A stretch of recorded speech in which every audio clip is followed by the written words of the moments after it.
All right, we're live. Welcome today. My name is Katie from wellnessmama.com, and I'm so excited to be able to be here today to talk with Chris Kresser, who writes at chriskresser.com. And I've been a huge fan of his work and his website for a really long time, and especially recently his Healthy Baby Code, because there's so much research about how important a mom's diet before and during and after pregnancy are, and Chris is such an expert in this area. So welcome, Chris, and I would love for you to tell us a little bit about your background. Yeah, it's great to be here. Thanks, Katie. I got into this whole world of health and wellness the same way a lot of people get into it, which is with my own struggles. And in a general sense, I dealt with a pretty serious chronic illness for about 10 years that I eventually recovered from through a combination of nutrient-dense diet and healthy lifestyle, some smart supplementation. But more specifically, as it relates to fertility and nutrition for fertility and pregnancy, my wife and I started trying to conceive a few years back, I guess about 5 years ago. And after about a year and a half of trying, we hadn't been successful. And I'm sure a lot of people listening to this or watching this can relate to that. It's really frustrating, especially for someone like me who is so interested in health and was a healthcare practitioner and helping other people with the same problem. So I took a pretty deep dive into the scientific literature at that point to try to figure out what was going on and piece together a strategy that would work for us to enable us to conceive naturally. I mean, we were open to assisted reproductive technology if necessary, but we wanted to really try to um, optimize our health so that our bodies could naturally conceive. That was our first goal. And fortunately, we were able to do that. We have now a very healthy daughter, Sylvie, who just turned 3 last week. And she's been the blessing of our lives and has brought us so much joy. So after we conceived, I realized that the knowledge that I had gained during that process would be helpful to other people, and I wanted to share it. So I did a local workshop here in Berkeley where I taught the information, and it sold out within a few hours. So I figured that we might be onto something, and then decided to make that workshop available,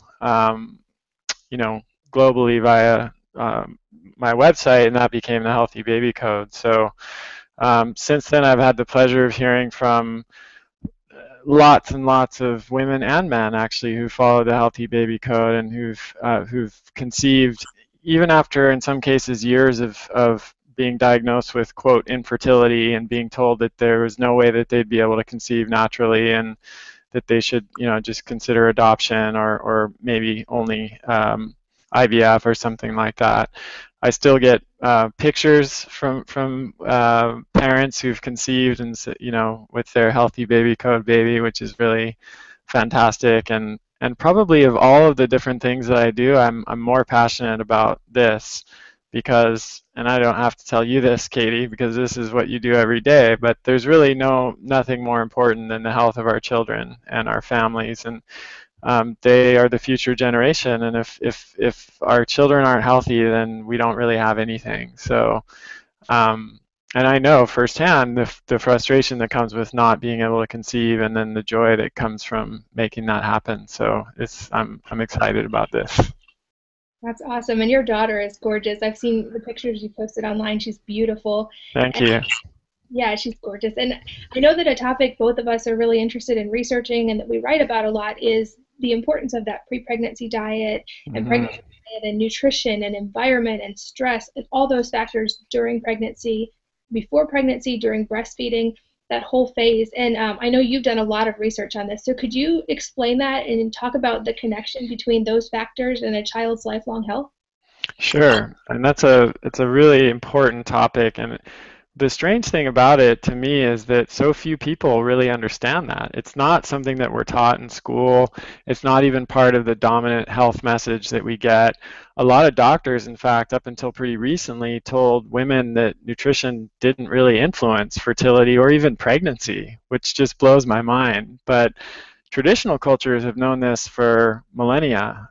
In most hunter-gatherer cultures, they have special preconception diets that they give to special foods that mothers and fathers to be will eat in order to increase their chances of having a healthy baby. And they didn't have any science, of course, to figure that out. They just figured that out over uh, hundreds of thousands of thousands of generations, hundreds of thousands of years, and we're only now beginning to catch up to in terms of our understanding with modern science. And in fact, there is a whole theory on this called the Developmental Origins of Health and Disease theory, which they refer to as DOHAD, which is, I think, kind of a funny acronym, but it was first proposed by a British researcher named David Barker back in the 80s to explain a contradiction that nobody could really figure out at that point, which was that as British prosperity increased, so did rates of heart disease. And so Barker went around at all these different parts of Britain, and he found that the highest rates of heart disease were in the poorest places in Britain. But rather than smoking or dietary fat or some other lifestyle cause being the issue, the factor that was most predictive of whether someone would develop premature heart disease, like before the age of 65, was actually their weight at birth. So he found that infants that were carried to full term with birth weights between 8.5 and 9.5 pounds had a 45% lower risk of heart disease later in life than infants that were born at 5.5 pounds, which would be premature low birth weight. They also had a lower risk of stroke, a 70% lower risk of insulin resistance, and a slightly lower risk of blood pressure later on in life. And when you look at the chart of the data, you just see that the risk declines, the risk increases for all of those conditions in a linear way as birth weight either goes above 9.5 pounds or drops below, 6 pounds. So this was a big revelation. Up until that time, people didn't really make the connection between birth weight and risk of future disease later on, and they didn't make the connection between nutrition, prenatal nutrition leading up to conception to birth weight. So this was kind of a big dramatic shift in our understanding of these things. And then a whole bunch of research came later that really corroborated Barker's initial findings. So for example, in a 2011 paper, researchers showed that the onset of metabolic syndrome is increasingly likely to occur with kids who have been inadequately nourished during pregnancy. So in other words, if mom isn't eating a healthy diet during pregnancy, there's a greater chance of her offspring, her children developing diabetes or other blood sugar disorders later in life. There's also been similar studies that point to higher risk of breast cancer later in life, higher risk of obesity, higher risk of autism spectrum disorders and conditions like ADHD. Really, it seems like almost every day there's a new study published in this area, and there are several reasons for this, but one of the theories is that poor nutrition both before pregnancy and during pregnancy causes changes in epigenetic changes. So what that means is it leads to changes in gene expression. We inherit genes from our parents, but it's the expression of those genes that determines our lifelong health or lack of health, as the case may be. And it's been shown that not eating the right foods before conception and then all through pregnancy can alter that epigenetic environment and then lead to all kinds of problems later in life. So this is crucial information to know. Unfortunately, it's not really being disseminated the way that we would hope. A lot of doctors and even OBGYNs still aren't aware of this and are not having these conversations with their patients. So one of my goals is to really get the word out on this important topic, because we all do the best that we can, and sometimes we already have kids, and we didn't eat the way we wanted to, during pregnancy and before pregnancy, but it's never too late to start. So wherever you are right now, it's not too late to start to benefit from it yourself and to have your kids or future children benefit from it. Yeah, and to me that makes so much sense that what they eat, what the mom eats when the baby's literally being formed would have such an impact. But you're right, doctors don't. Having been through this now 5 times myself, I know Right, that their advice is, lots of healthy whole grains and like low-fat yogurt and keep your calories low so you don't gain too much weight. And it's right. really scary when you think of all the early inductions and C-sections that happen that create low birth weight babies that could have otherwise been healthy. Yeah, I'm not sure if you saw this, Katie, but there was a study that recently came out, I think about a couple weeks ago. There's a lot of reasons why C-section is not desirable in terms of future health of the baby. One of the biggest is the changes that it causes in the gut microbiome. We know that babies that are born vaginally, that's their first exposure to the mother's natural microbiota, flora through the birth canal, and exposure to the bodily fluids through the vaginal birth, and that sets the stage for a healthy the development of a healthy gut microbiome, which we now know is really crucial for overall health. But this study looked at it from a different angle. They found that babies that are born by a C-section have, again, changes in the epigenetic expression of genes. And in fact, that babies born to C-section, there's a difference in how the stem cells are methylated. And this gets kind of complicated, but the simple explanation for methylation is that it determines which genes get turned on and which genes get turned off. And since genes control all proteins and enzymes in the body, basically the turning on and turning off of genes regulates everything. And this study showed that C-section causes changes in the way genes are methylated, and then in turn this is what explains why C-section is associated with so many higher risk of so many different issues later on in life. And again, this isn't to make anyone who's had a C-section feel guilty. Nobody goes into, well, not nobody, but most women don't go into pregnancy saying I'm going to have a C-section. Most choose to have a natural birth, and something goes wrong. But it does highlight the importance of nutrition, because good nutrition is one of the best ways that you can protect yourself from that kind of event happening. Absolutely, and I'll reiterate that. I'm the last one to judge. I had a C-section for placenta previa. It saved my life. Obviously, it wasn't ideal, but medicine definitely has its place when it's needed, and it's very valuable, Absolutely. but not every single time. And Yeah, and I mean, the trend that's disturbing to me is the increase in planned C-sections, especially around the world.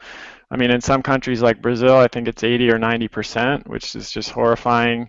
It's on the rise in China, and I can't remember the most recent statistic in the U.S. Maybe you know, Katie, but it's higher than it should be, and I think that's largely in part because women haven't been educated about this stuff. They don't understand what the risks are with C-section. And I've never been through birth, but we had Sylvie my wife delivered Sylvie at home, so I was there watching, and I can understand the fear that women have to go through that process. It looked painful, but it also looked beautiful and joyous. And I think if more women understood that C-section is not just a harmless procedure that makes birth more convenient and less painful, there wouldn't be so many planned C-sections. exactly, and I'm yet to hear a doctor explain anything about methylation or gut bacteria transfer or any of that, but I hope Right. that part. But one thing that's encouraging, and I'm sure you've seen a lot of this research too, is that when you talk about epigenetics, that even though these things may be influenced by the birth process and by the mother's pregnancy diet, they're still not set in stone. And Yeah. even the child's diet the rest of their life can turn on and turn off genes. And so I'd love for you to talk about, from a practical standpoint, what are some of the foods that traditional cultures ate and that moms should be eating when they're pregnant, and even kids who maybe didn't have the optimal pregnancy experience, but that now their moms are trying to improve their kids' health now. Sure. So when you look at the preconception and pregnancy diets in these traditional cultures, you see a number of common themes. Of course, it varies from culture to culture, the specifics of it, but you see a lot of traditional fats like butter or ghee, coconut oil, palm oil, avocados, things like that. In the cultures that eat dairy, you'll see consumption of dairy fat, which is high in fat-soluble vitamins. Um, I'm going to tell you what they ate, and then I'm going to tell you actually what modern science has told us about what's in that, which they never knew, of course. They just knew it intuitively. So then you have meat and poultry and fish, and of course those are high in really bioavailable, which means easy to absorb, protein and many other micronutrients, vitamins, minerals, etc. You had egg yolks in particular were prized in many of these cultures. The yolks are rich in choline and biotin and several other nutrients which play an important role in pregnancy. Organ meats, like liver, for example, were also highly prized in these cultures because they're really nature's superfood. When you look at the nutrient profile of liver and you compare it to all kinds of different foods, plant foods, and even other muscle meats, it's much higher in things like vitamin A, which are somewhat difficult to get from food and really important for pregnancy. Cold water, oily fish like salmon are prized, and that's we know now that they're rich in the long chain omega-3 fats like EPA and DHA, which DHA is especially important for brain development and the growth of the neural tissue in developing babies. Dark leafy greens like kale, collards, etc., very nutrient rich, good sources of folate, which protects against neural tube defects and is important for both conception and a healthy pregnancy and carrying a baby through to full term.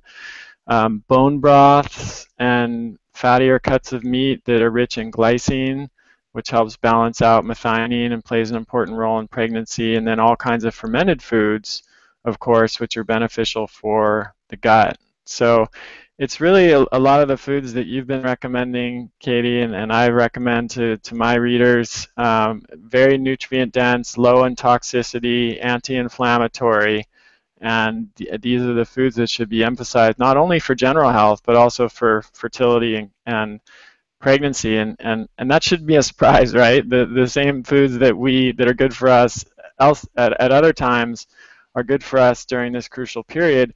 But I would say that it's even more important to get to maximize your nutrient density when you're trying to conceive or when you're pregnant, or for that matter when you're breastfeeding.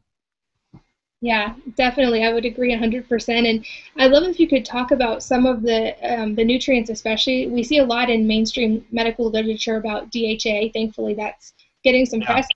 One that I heard about recently and that you talk a lot about really well is folic acid versus folate, and especially people who are struggling with problems methylating that. And what that is. Could you explain that? Sure. So folic acid is the form that you typically see in vitamins and folate is the natural form that is typically found in food, and this is vitamin B. It's also referred to as vitamin B9. As I mentioned before, it's really important for protecting against neural cranial tube defects, which is one of the more common things that can go wrong during pregnancy. It's also important for carrying the baby through to full term and for conception in the first place.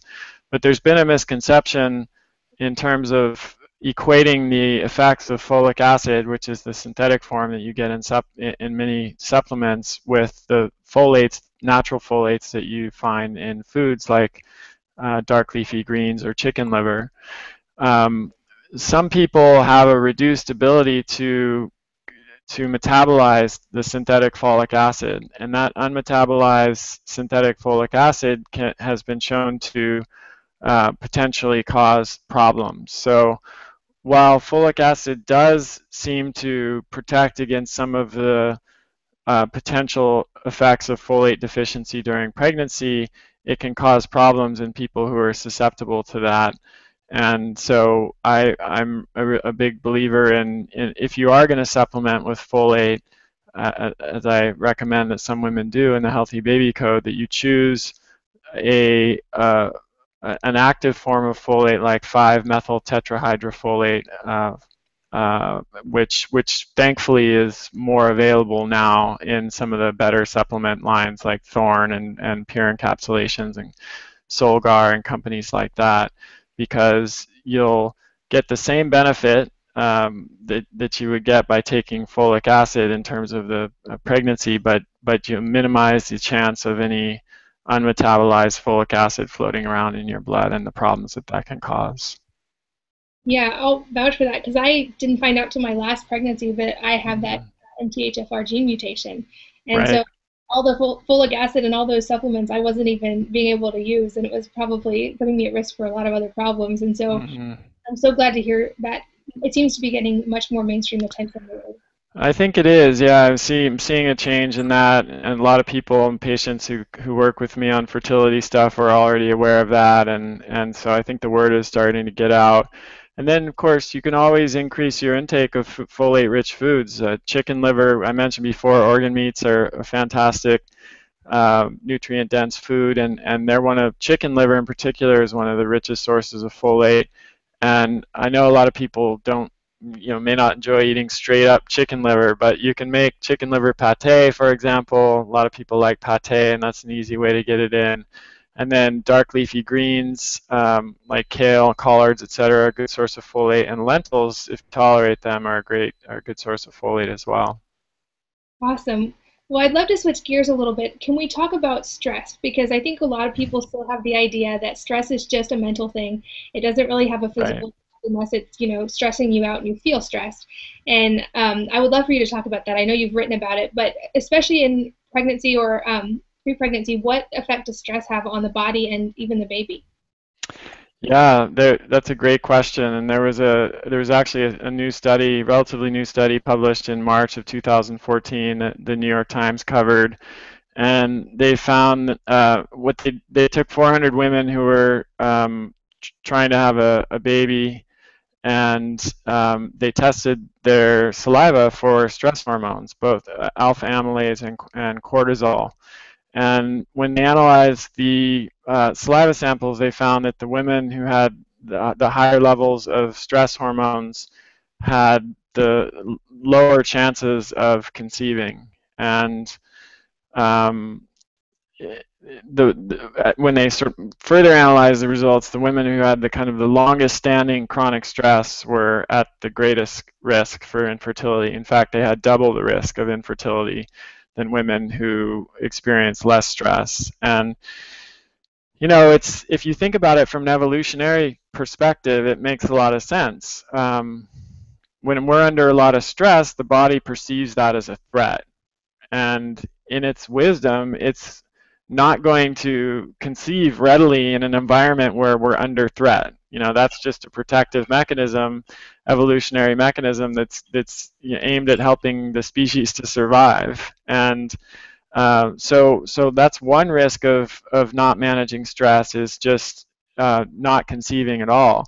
Another risk of stress is when it's excessive during pregnancy, and because what can happen there is a similar thing from an evolutionary perspective. Is if the woman is under a lot of stress during pregnancy, then that can cause epigenetic changes in the baby that will lead to health problems down the line. So of course, stress is part of life. I'm not suggesting that you need to be stress-free. That's not what it's about. It's impossible. And there's even, good forms of stress that help us to adapt and grow, both personally and as a species. So it's not about eliminating stress. It's about managing the stress that we do have in our lives with things like yoga or meditation or mindfulness practice or exercise or spending time in nature or taking hot baths or getting a massage.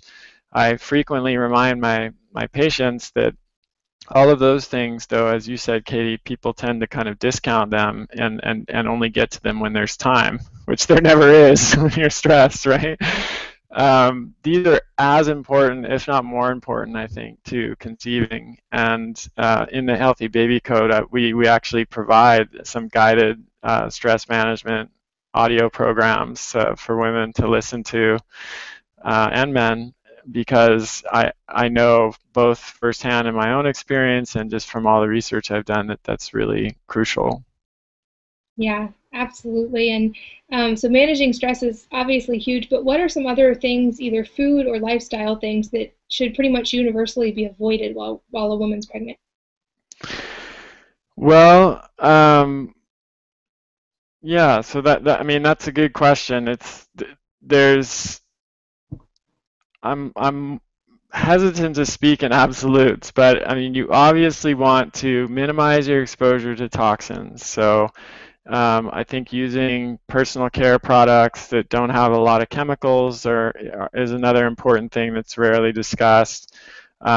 We actually, in some cases, absorb more chemicals through our skin than we do through things that we put in our mouth, because the skin as a barrier system isn't as effective at filtering some of that stuff out. So I think using good, um, you know, uh, greener home care and personal care products is important. I think you want to really avoid processed, refined, inflammatory foods as much as possible. So the highly refined flour, sugar, industrial seed oils like the refined vegetable oils you see in most processed and refined foods. Those foods are really low in terms of nutrient density. Some of them are almost completely devoid of any beneficial nutrients, but they've got a lot of substances in them that can cause problems, particularly for people who are susceptible, like gluten. We know that up to 1 in 10 people are gluten intolerant, and if you eat gluten while you're gluten intolerant, that causes a whole autoimmune inflammatory or immune inflammatory reaction that can have repercussions not only for you but for the developing baby. So making sure you're eating real food and not eating junk is, on the most basic level, really important. Yeah. Yeah, I think those are the main ones that come to mind that we haven't already talked about. One question I know a lot of pregnant women have is there are obviously so many good nutrients in seafood and fish, but also there's a concern with mercury. So what's your take Yeah, on that as far as? that's a great question, and it's another one that there's a lot of misunderstanding about in the mainstream. The EPA and some other regulatory agencies have recently come out revising their guidelines on fish consumption for pregnant women and for women who are trying to conceive. They raised them actually and said that women should make sure that they're eating at least 8 ounces of cold water fatty fish, or EPA and DHA rich fish a week, because of the huge amount of research that points to the benefit of the nutrients in fish for the developing baby. High quality absorbable protein, as I mentioned, selenium, one of the best sources of selenium, EPA and DHA in particular. I mean, seafood is really the only dietary source of DHA, EPA, and DHA. There are plant foods like flax and walnuts that have shorter chain omega-3 fats that can, in theory, be converted into those long chain of fats like EPA and DHA, which really provide the benefit of omega-3s. But when you look at the research, you see that less than 0.5% of those plant-based omega-3s gets converted into those beneficial long-chain omega-3 fats like EPA and DHA. So for all intents and purposes, those plant foods are not going to give you the EPA and DHA that you need, and so that's where eating fish comes in. Now, the two main concerns with fish consumption have been mercury and then more recently radiation from Fukushima. Those are the questions that I get, at least. And it's true that we want to mercury is a neurotoxin, and we want to minimize our exposure to it as much as possible, and it makes sense from that perspective to choose varieties of fish that are naturally low in mercury. These tend to be lower on the food chain, like anchovies and sardines, but also salmon, many forms of salmon tend to be relatively low in mercury, and even mackerel and herring, which conveniently are all the best fish to eat in terms of their EPA and DHA levels. But there's another factor in this equation that a lot of people don't realize, and that's selenium and the protective role of selenium. And it turns out that the reason that mercury is harmful is that it deactivates these enzymes in our body called selenoenzymes that protect us from oxidative damage. And so if you eat a lot of mercury and there's not enough selenium in your body to produce those selenoenzymes, then you start to get oxidative damage and brain issues and all kinds of problems. And that's why high levels of mercury are associated with those kinds of issues in kids. But if you eat enough selenium, the selenium protects you against those effects. And the good news is that ocean fish, as I think I just mentioned, are 16 of the 25 highest sources of selenium in the diet are ocean fish. So the vast majority of ocean fish, with the exception of swordfish, shark, pilot whale, which are species that not too many people I know are eating, are higher in selenium than they are in mercury, and therefore you can eat those relatively safely without any of the harmful effects that mercury might cause. So the takeaway there is, yes, fish consumption is very important for the developing baby's brain.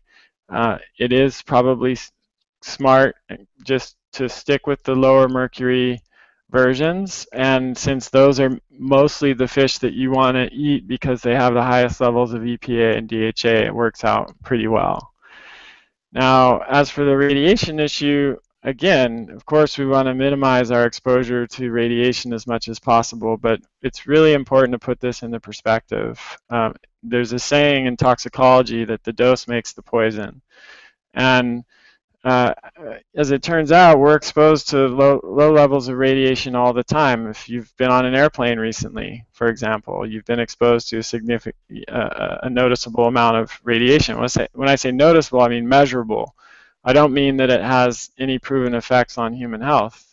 You can fly across the country a few times a year, and that amount of radiation has never been shown to have any harmful effects on human health. So likewise, with the Fukushima issue, people have wondered about fish caught on the Pacific coast and whether it's still safe to eat. And while there has been a measurable increase in radiation levels in some of those fish, it's still at levels that are far below the threshold that international regulatory agencies have determined is problematic for human health. So even if you were eating pretty huge amounts of fish, like over a pound a day that are caught on the Pacific coast, you still wouldn't exceed those thresholds. So for most people who are eating more like a pound of fish a week, I don't see any cause for concern. That's really good to know. What about things like probiotic-rich foods, and even do you suggest supplements for that? I know there's so much emerging research about gut bacteria and how it's passed on during the birthing process, and now they're even saying maybe during pregnancy as well. Yeah, yeah. Yeah, I think it's super important. And, in an ideal world, we wouldn't need to take any supplements. And perhaps in this world, if you have a healthy gut, you have no digestive symptoms, you don't have any chronic illnesses that have been linked to gut health, which is pretty much all chronic illness at this point, you're healthy overall, you can probably get by with just eating a healthy diet and eating some fermented foods and some fermentable fiber, and that would be fine. If you are dealing with any kind of chronic illness, if you have a history of digestive issues like small intestinal bacterial overgrowth or IBS or inflammatory bowel disease or diverticulosis or anything like that, I think probably supplementing with some probiotics and maybe prebiotics, more importantly, which I'll come back to in a second, would be a wise precaution to take. So I don't think there's as a single factor. I think the gut health of the mother may be one of the may be the most important, that determines the overall the health of the baby. And that may sound like a bold claim, but the more research we see in this area, the more clear it becomes that the gut health of the mother is the main determining factor of the gut health of the baby, because the baby is, as I said earlier, initially exposed to the first bacteria that will colonize its gut in the birth canal.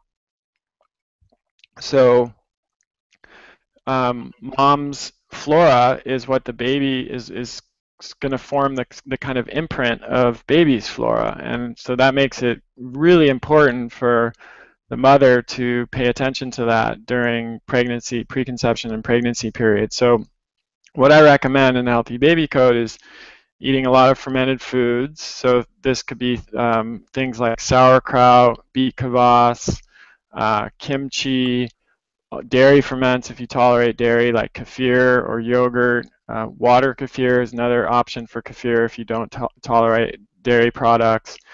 Kombucha is on the list too, although I don't find that it's generally as therapeutic as some of these other ferments that I just mentioned. So that's one important thing.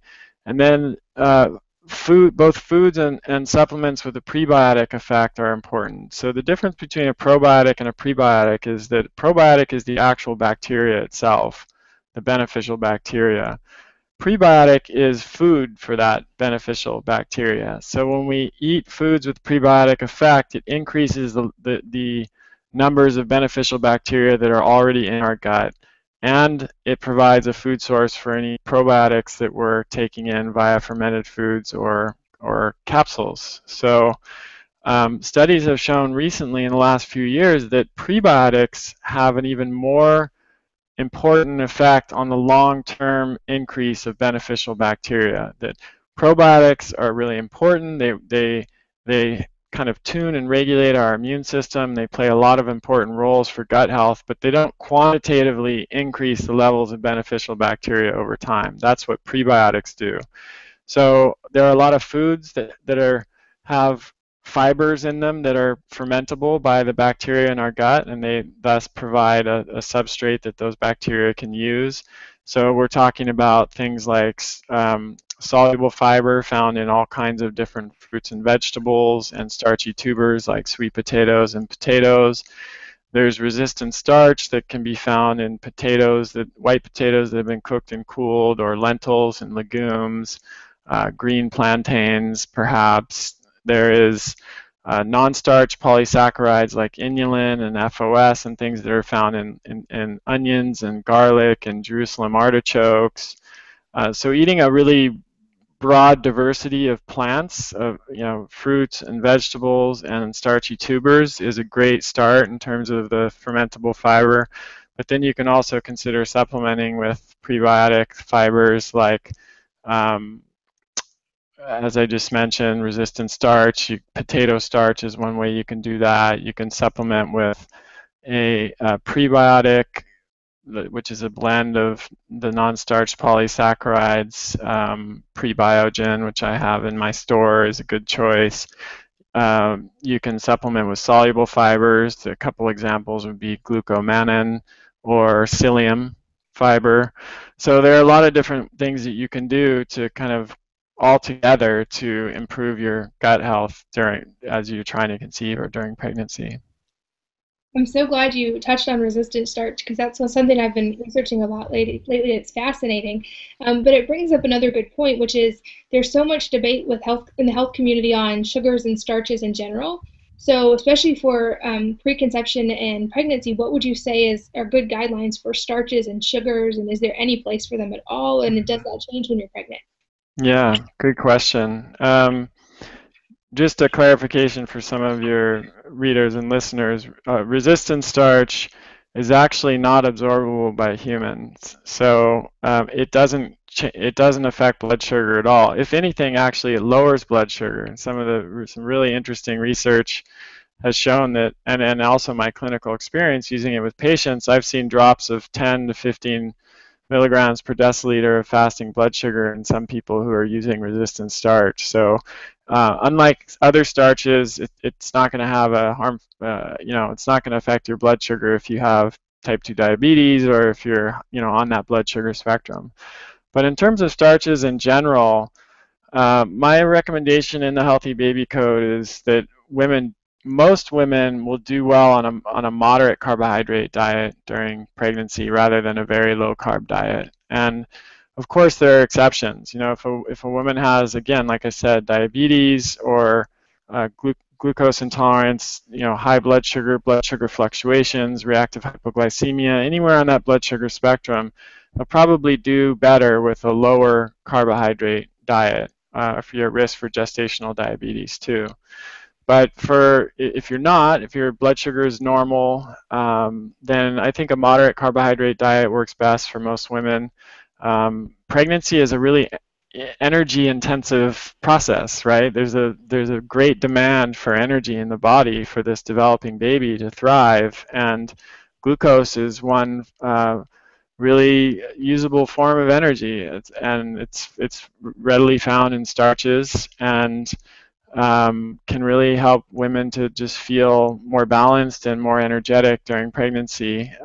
Whereas a really low carb diet I've seen it lead to mood swings and irritability and fatigue and insomnia and things like that. So that's my general recommendation. I think minimizing sugar always makes sense, but especially in pregnancy because it's not nutrient dense. It's in fact nutrient poor, almost completely nutrient depleted, and it's relatively high in calories. So you're getting a lot of caloric density and very little nutrient density, and then there's the potential effect of sugar in terms of how it feeds pathogenic gut bacteria, and that's another concern because of what we just talked about. So I think for most people, moderate carbohydrate intake is best. People with blood sugar issues, really cutting back on the carbs is probably going to help, and for everybody,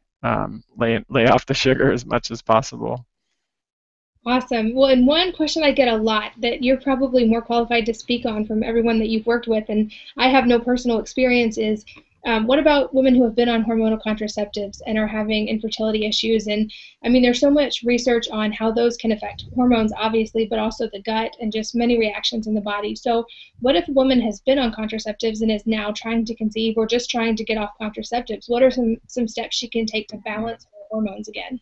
Yeah, that's a great question, and I do see a fair amount of that in my practice. There's actually a term called post-birth control syndrome, which refers to this collection of signs and symptoms that women can experience when they're getting off of contraception. And one of the issues with long-term contraception and hormone replacement, for that matter, is that it can wreak havoc on the natural production of hormones in a woman's body, and those hormones have to be eliminated and detoxified. Any excess hormone in the body has to be eliminated and detoxified via the liver and kidneys, the typical detoxification system. But when you've been taking hormones for a really long time, that detox system can get backed up, and you get an accumulation of hormones, and then that can lead to things like infertility or any number of other symptoms that are related to hormone imbalance. So one of the best things to do, of course, the first thing to do is always to clean up the diet, and assuming that's been taken care of, another thing to focus on is liver detoxification and improving liver function. So there are a number of ways you can do that, a number of substances that are important there. Glutathione is one of them, N-acetylcysteine and alpha-lipoic acid. Milk thistle is a botanical that I'm sure a lot of people have heard of that has a good effect on liver. There are a number of sort of detox supporting products. The supplement line that I created with Rob Wolf, we created a product that would for this exact purpose called Adapt to Clear, um, because there weren't a lot of products that I really liked on the market that did exactly what I wanted them to do. And this is one of the biggest problems that Rob and I both saw in women who were coming off of, who were struggling. You know, when they first switched to a nutrient-dense diet, they weren't getting the experience that other women were getting, and one of the main reasons for that is this impaired detox capacity. So it's definitely possible to deal with this. You may be able to deal with it on your own. In some cases, it may be necessary to find a good functional medicine practitioner and work with them, do some testing on your hormone levels and your detox capacity.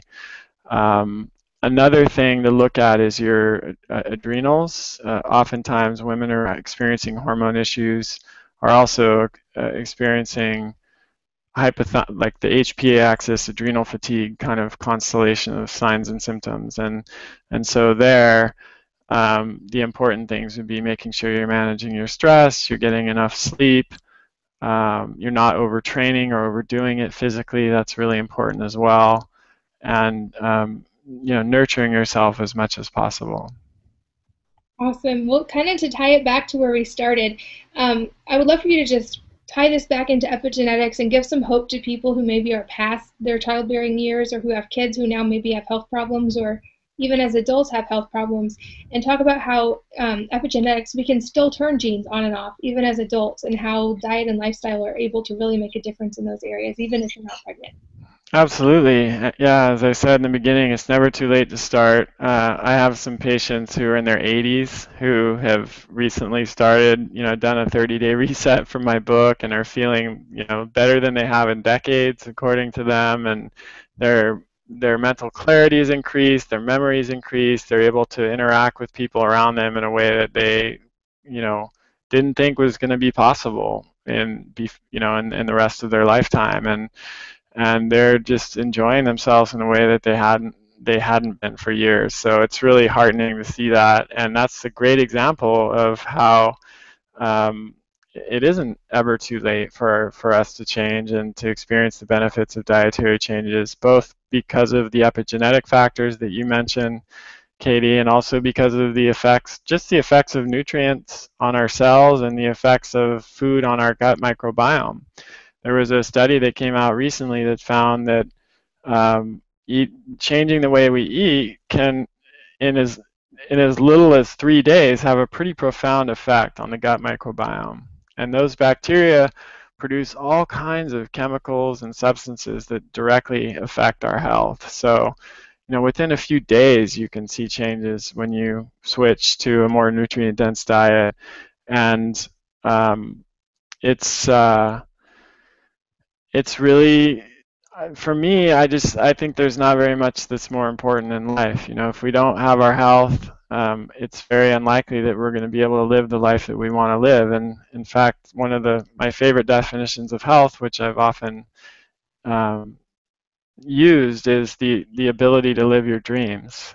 And I really like that because it makes us draw the connection between good health and feeling energetic and calm and centered, and all the things that a nutrient-dense anti-inflammatory diet can do for us, with being able to go out in the world and do the things that we want to do, make a contribution, serve other people, and live a happy and successful life. And that's, at the end of the day, that's what it's all about.